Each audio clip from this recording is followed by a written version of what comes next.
সর্বশেষ যে ব্যক্তি জাহান্নাম থেকে মুক্তি লাভ করবে তাকে আল্লাহ পাক বলবেন, ফেরেশতাদেরকে বলবেন, ও আমার ফেরেশতারা, আমার এই বান্দাকে জান্নাত এবং জাহান্নামের মাঝখানে রেখে দাও। জান্নাত এবং জাহান্নামের মাঝখানে লোকটি যখন থাকার জায়গা পাবে, সে জান্নাতের দিকে তাকায়া দেখবে আর কাঁদতে থাকবে। আল্লাহ পাক জিজ্ঞেস করবেন, বান্দারে, যুগের পর যুগ ধরে জাহান্নামে কেঁদেছো, আমি রব্বুল আলামিন জাহান্নাম মাফ করে দিয়া জান্নাত জাহান্নামের মাঝখানে রেখে দিয়েছি, আযাব থেকে তো বেঁচে গেছো, এখন কান্দো কেন? লোকটি বলবে, রব্বুল আলামিন কান্দি এই কারণে, জাহান্নাম থেকে মাফ করেছো, তোমার শুকরিয়া আদায় করি। জান্নাত তো আমার কপালে নাই, কিসমতে নাই, কিন্তু জান্নাত আমি এখান থেকে দেখতে পাচ্ছি, জান্নাতের সুঘ্রাণ আমার নাকে আসতেছে, কপালে নাই যাওয়ার।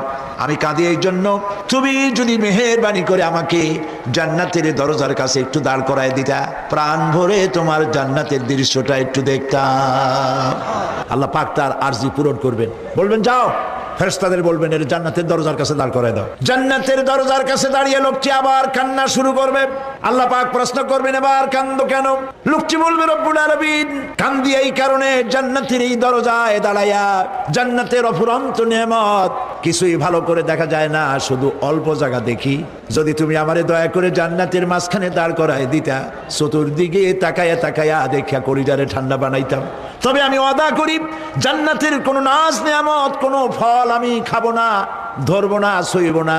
একটুখানি মেহেরবানি করে মাঝখানে দাঁড় করাইয়া দাও, জান্নারে ঠান্ডা করি। আল্লাহ রব্বুল আলামিন ফেরেশতাদের বলবেন, আমার এই বান্দারে জান্নাতের মাঝখানে দাঁড় করাইয়া দে।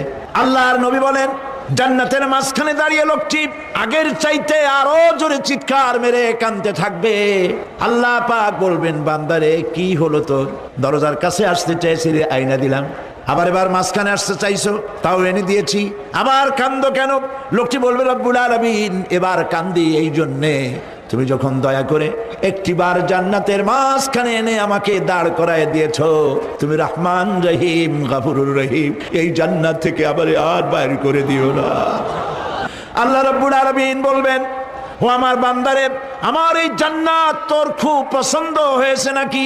লোকটি বলবে, রব্বুল আলামিন কলিজা ঠান্ডা হয়ে গেছে, ভাবতেও পারি নাই জান্নাত এত সুন্দর। আল্লাহ পাক বলবেন, বান্দারে এরকম একটি নয়, দুইটা নয়, তোর জন্য আমি 10টা জান্নাত এইরকম রিজার্ভ করে রাখছি।